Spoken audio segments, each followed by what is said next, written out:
I just carried on opening doors, and eventually somebody came down, a guy called John. I just said, is it a campsite? And he said, yeah. The explanation is they've only just bought it and they're renovating it. It'll be a campsite by this time next year.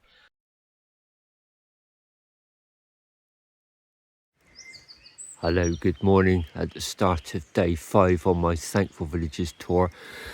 Saturday. It's just 4 a.m. I've literally just got out of bed and I'm at this campsite, which is not a campsite, at Allen Head in the Pennines. It was a campsite and the new owners bought it recently and they're refurbishing it, and it won't be open to campers or bunkhouses until next year. But he said I was more than welcome to stay. I didn't want any money, it's a goodwill gesture. He even switched the boiler on so I could have a shower. So that was just a godsend last night. I've just got here last night. I had that hot shower, shave. It was just like magic. It was a tonic. So the first priority today really is get my bike fixed. I'm going to do a heck of a lot of washing here. Use their sink to wash some clothes because it's supposed to be another sunny day. And then just keep looking for shops where I can maybe look for things to do a better fix on my shoes, some blue tack or more sellotape, that's for sure, and just limp my way into Lancaster sometime on Tuesday. That's the plan anyway. I'm gonna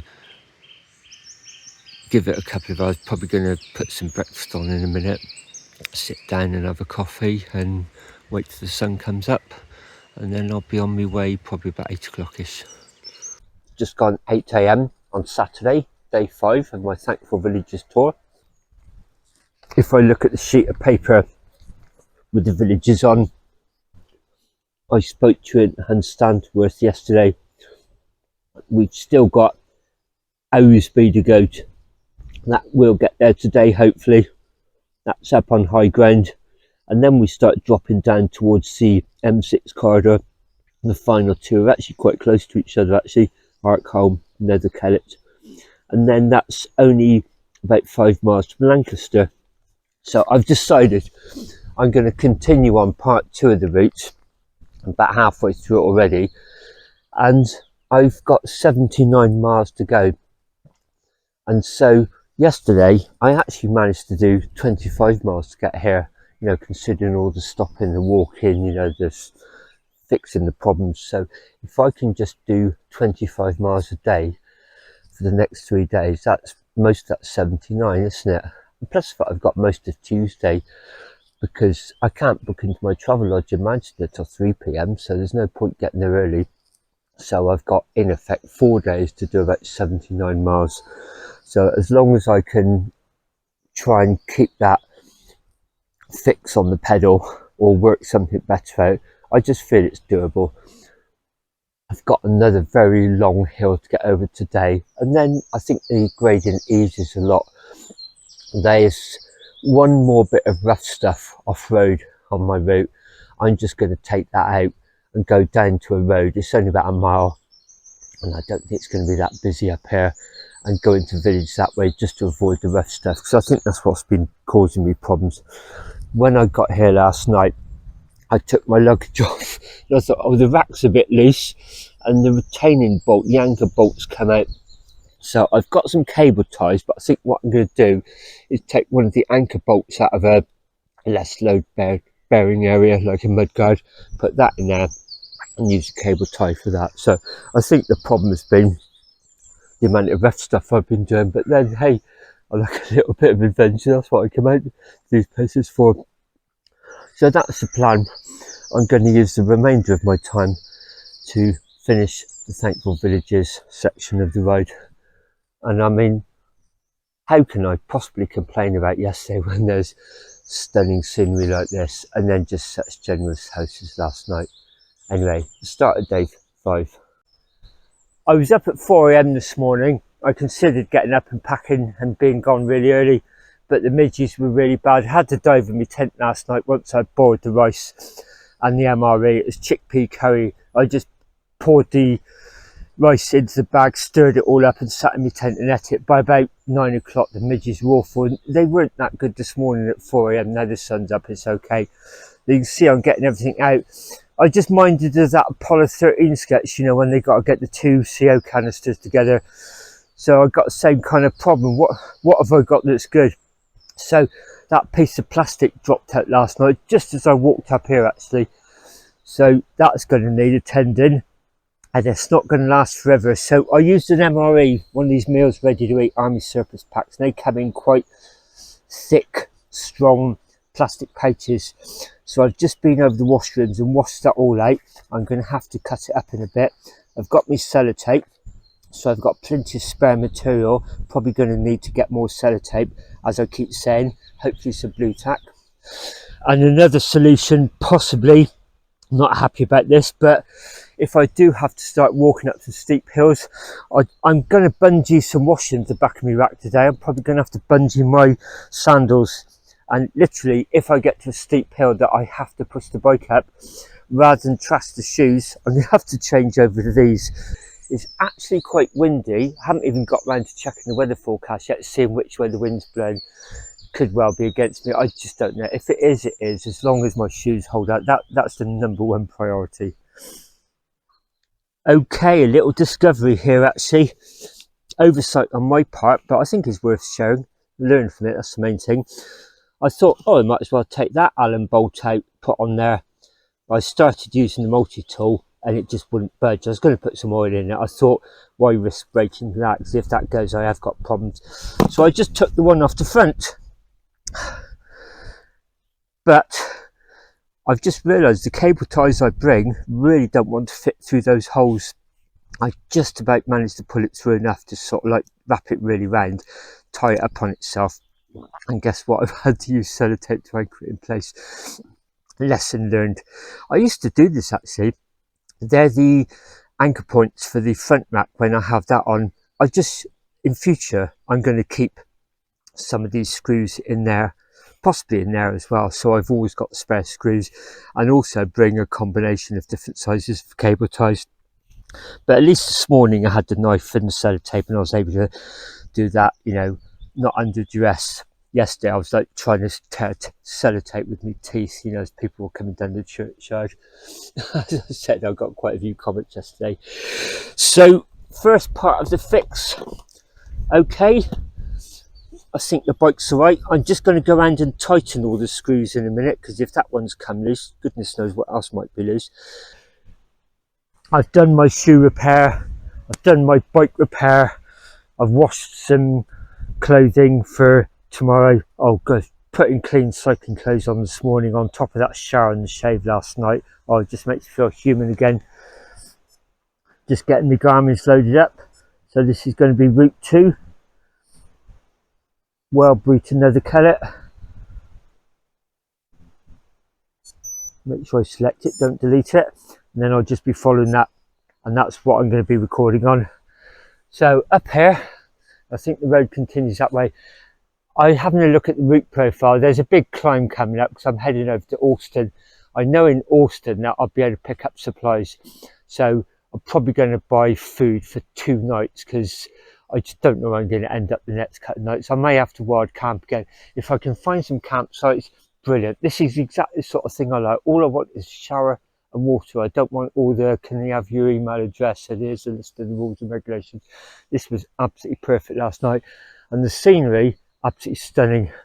And I feel remarkably okay about this morning. Actually, I've just done a quick botch on my shoe.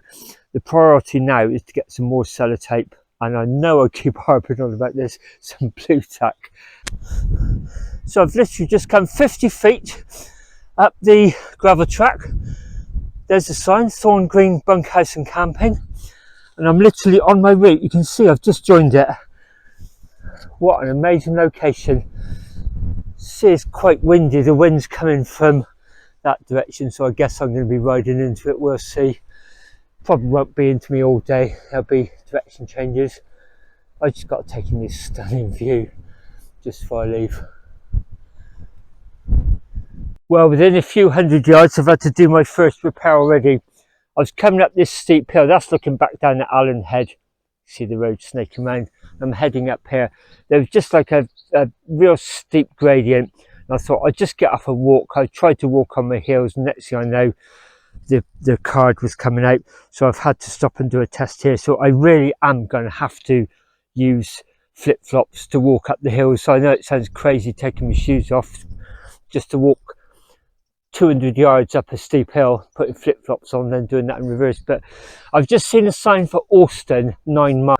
Well, after 2 miles, I'm at the top of this long grind. The wind is like blowing right into me. One of the tricks I use is just to look down at the ground. It gives you that sense of motion. You know you're still moving, even if it feels hard. That tends to sort of dampen your negative thoughts. I'm just turning around into the wind. I'm just going to plunge down, it looks like, and then climb up that in the distance where that red car is. That's just past me. It's always best not to assume the top of these hills are the summits, because this is the perfect example. You could have fooled yourself into this, then see that there may be more on the other side. I'll turn out the wind. Trying to use humour actually, just to keep my spirits up. Actually, I was doing that all yesterday afternoon, just thinking of funny internet memes I'd seen, you know, like that picture of Meteor Crater in Arizona. It says, gosh, that's really lucky, it only just missed a visitor centre. As you can see, it's starting to come apart already. I'm going to have to put some more tape on that. I used so much yesterday, I'm sort of having to be quite sparing with it, but I will need to top that. That's literally just getting off the bike here, hitting a bit of gravel and tearing that. So flip-flop time, I'm afraid.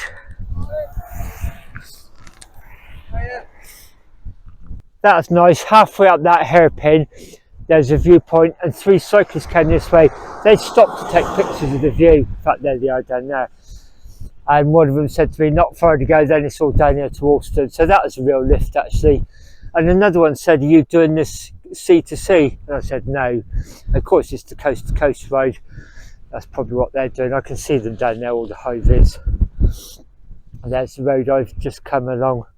And you see it snaking up over that hill. Where that car is, I think I'm just going to carry on walking up there, because taking the shoes off, I've got to retension all the bungees, then do it in reverse. I don't want to do that more often than I have to, but that's really lifted my spirits, actually. So my Garmin's trying to send me that way. I mean, I looked at the route last night and I just knew I was going to override that. All it does is takes me down on a road down into Alston, so it's going to drop down in the valley and then go into Alston that way, rather than go across that way, because that said do not follow sat nav. Gosh, I can just see that big white dome up on top of the hill up there, like the big golf ball dome.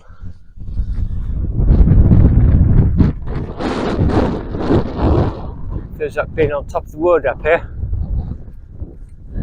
And I'm on the coast to coast route, so a couple of cyclists have already gone by and asked if I'm okay.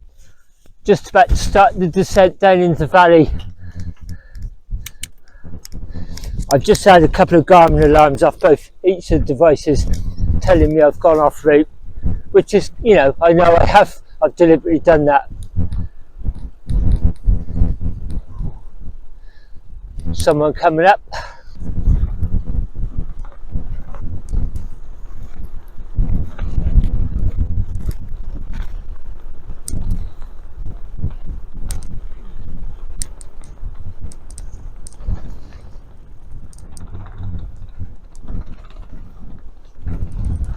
I've just come down to T-junction, join the A road, turn right.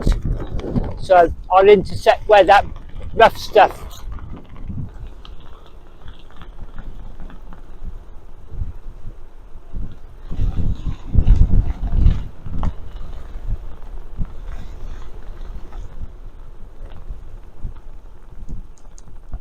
So the village I came into right after that junction has been a lifesaver. Community shop stocked up with supplies. Bought loads of sellotape. There's a bike repair stand there. You can see the guy working there. He's given me loads of packing tape, so I've been able to really reinforce my shoe. Got man that many times.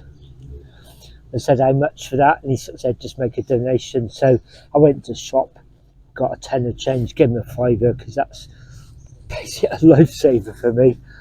I can actually start doing some serious mileage today now. Phew. Right, let's get going.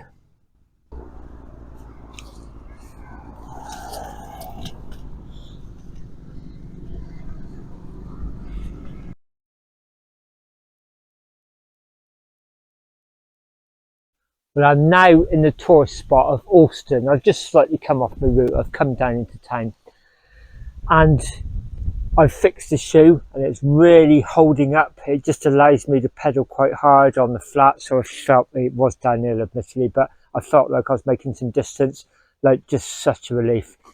And I came in here to get a snack. I was hoping to find the church, which I have. Got my devices in there. I'm probably going to spend about an hour here. I know it's an hour of the day I'm going to lose, but it's an hour of the day where I can charge devices and just check route and everything. I ideally want to cover 25 miles a day, so I've probably done about nearly 10 now, so 15 this afternoon when we leave. If possible, I'm going to try and get to the 7th thankful village, Ousby or Ousby, and that would be round about sort of 50 miles to go, which would, you know, just feel mentally really good sort of thing. So I don't care if I have to press on late in the evening to do that. I've got supplies, so I can do a wild camp or camp at a campsite. So sort of hopefully I've turned the corner and things are looking up a little bit. Well, I've just had a lovely lunch at this church at Alston, charged devices, got all the bags organised for the long afternoon, had a nice chat with this local lady here, and I'm going to be heading off now. I love that carved arch, it's beautiful.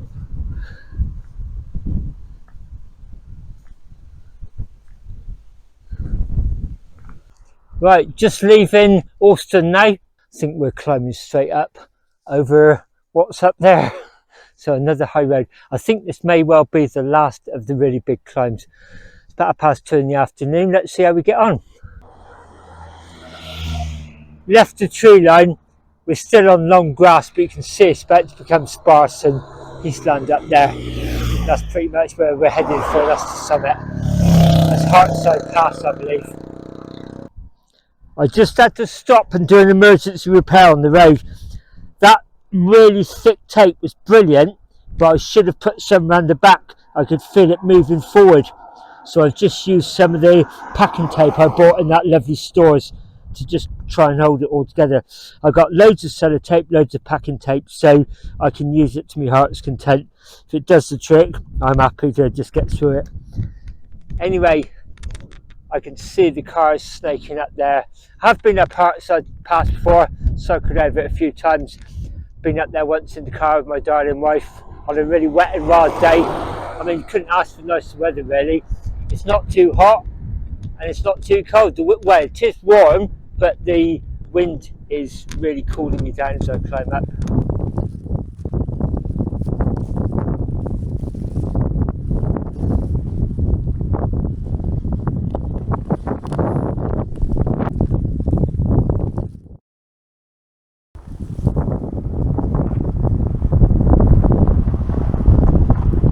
Here we are at the summit of Hartside Pass. Luckily there was an ice cream van here. I had the last ice cream before they finished for the day, went off. I'm pretty sure there used to be a cafe here. I'm sure me and Linda came up here once on a really wet day. I'm sure it's Hartside Pass. Looks like there may once have been one there. And that's looking down, you see all the hills of Lakeland over there, mountains of Lakeland. That's a little bit of Scotland over there, I'm pretty sure, with the river and sea inlets. So we're heading down here. I won't be up here very long because it's very, very windy.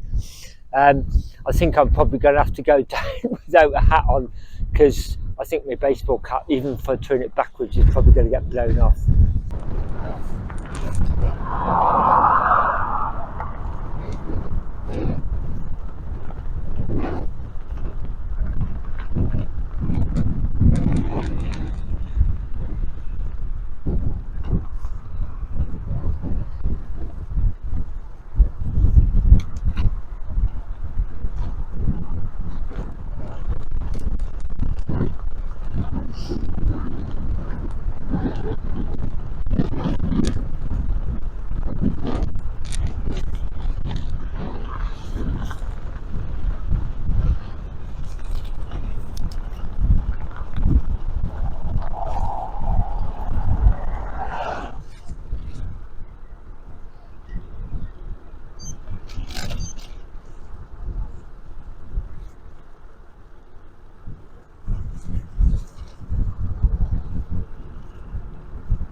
I've just dropped off the Hartside Pass. I'm back down where I can have my baseball cap facing forwards without the risk of it being blown off.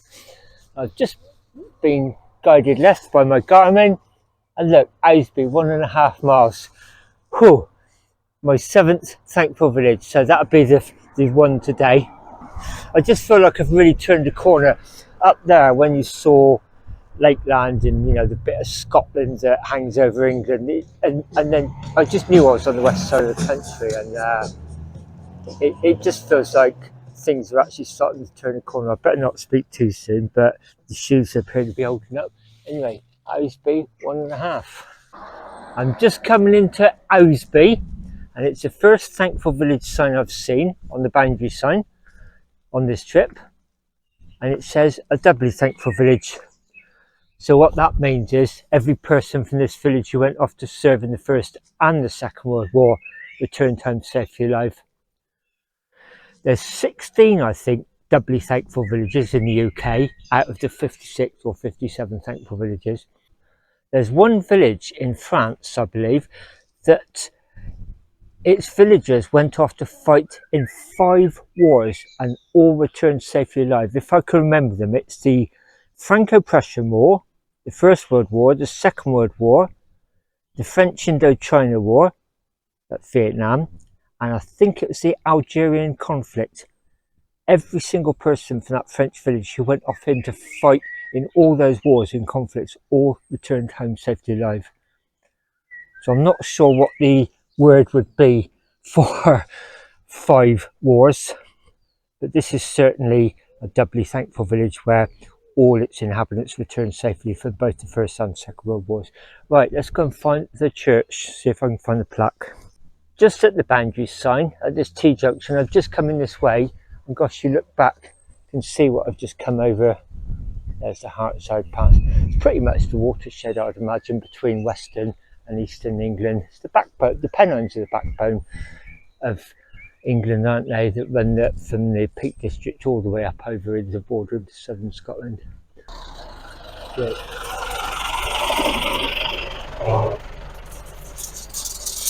Give way to the tractor there. I've turned left out of the village because I remember routing the course up to a church, and I think I've just seen it. There is actually a caravan park here right opposite a pub, which looks very appealing. It's a little bit early in the afternoon. I've just been told the Thankful Village plaque is back in the village. They've told me there is a church along here. It's really well worth looking at. So I'll go and have a look. Always look, as you know by now, I like my churches. Here we are.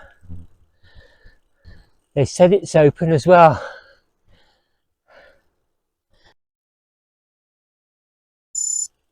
St Luke's, Ousby. How is this for a church location, ladies and gentlemen? The Pennines right behind, look. And there's a seat there. And the lovely friendly couple just told me it's open. Look at the open bell tower. Wonder if it's got mains. Yeah, it looks like it has actually. Right, let's go and have a look. Walking on the grass and on my heels on the left hand side. And this is actually a windbreak here, look, it's coming from behind the church. I did get a battery low alarm about half an hour ago on the Edge 130 plus, so it's probably a good time to charge it here anyway. And look what I found. First of all, I saw that Thankful Village tapestry, one over there. We will remember them lest we forget, and that's exactly what I was looking for. The slate plaque. So it isn't in the village, it is actually here. I'm so glad I pressed on. As usual, that's where my poppy will be going. I'll just put it up now. And there we are, Ousby, 1914 to 2014, a thankful village. And below is a certificate of commemoration awarded to the community of Ousby, presented by Medwin Parry and Douglas Bancroft, that's the 2 bikers, in appreciation of the support given to the Thankful Villages Run 27th of July, 4th of August 2013. That was the bikers who bought all these slate plaques. I've never seen one of those before, actually. That's the first. The only reference I've had to Dougie and Medwin have been the articles I read, and that was doing quite a long search online. I ended up coming up with a letter into the Guardian in 2013 telling their readers what they were planning to do.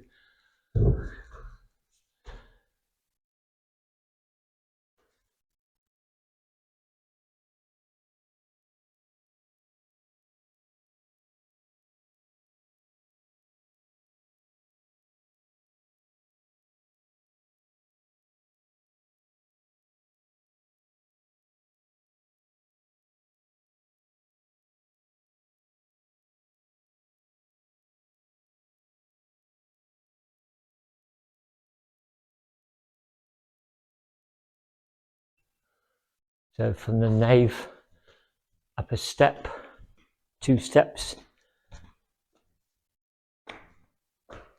into the chancel.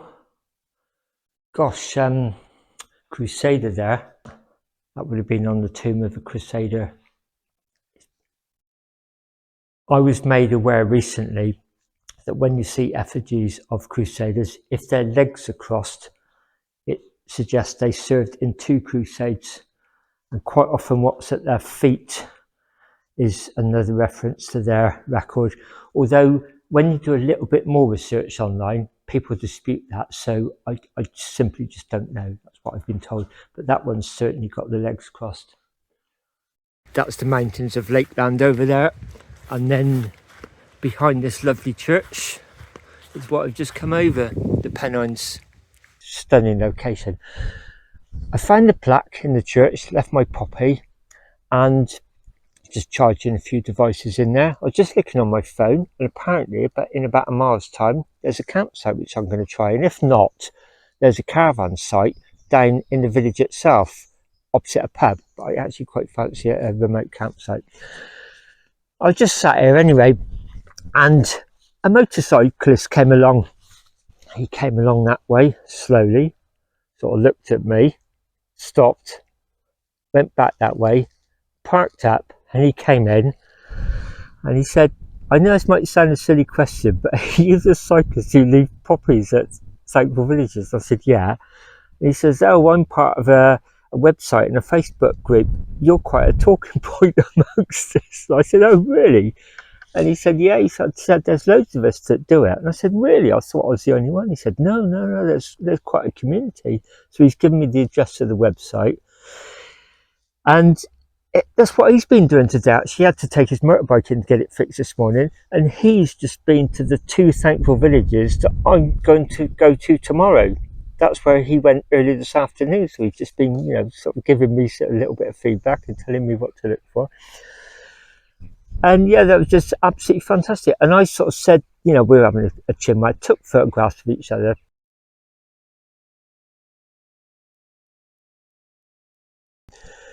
And I was sort of saying, there's discrepancy about how many there are. I make it 57, but I'm not sure. I'm only an amateur, curious historian. I'm not professionally trained. He sort of said, oh, the guy that runs the website, and he makes it 57. So that was quite reassuring. And we were just comparing notes, and yeah, he was sort of saying they go off, and sometimes, just to make it a little bit more challenging, they're serious bikers. They do it on mopeds. They go around visiting Thankful Villages on mopeds. So we were just having a real good old chinwag. Actually, he just headed home to get his tea. Actually, it's a red car, so I don't know how far that is. Yeah, it's quite a way, isn't it? It's on the other side of the country. Anyway, just charging some devices in the church. Going to just sit and take this scene in for another half an hour or so, then go and see if I can find this campsite. Well, I was heading up towards the campsite, and I sort of should go up there to meet a road that comes in from the right. But it means going up a farm track, and I think we know that that's not a good idea. Look at this lovely peat stream running off down the Pennines. So I need to go back to the village road and then take a left and sort of go around the circle, if you know what I mean. So I've got to do 3/4 of a circle instead of going straight across. I don't risk it on these shoes. and it's still quite early. Failing that, if it doesn't work out, I'll head into the village and ask if I can stay at the caravan site. I backtracked from the church where the thankful village slate plaque was, and I got that junction and thought, rather than do a possible detour, I knew there was definitely a caravan site here, and it's right opposite the pub, and I could just feel the beer calling tonight actually.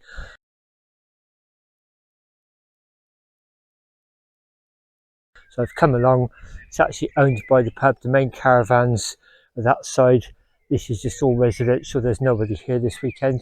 The only other person is another cycle tourist. So we're in here, £10 a night bargain. And that includes all the showers, everything you want over there. Just getting everything ready, getting things charged. Shortly call my wife once I give my phone a little bit of charge. Then I'll head over to the shower.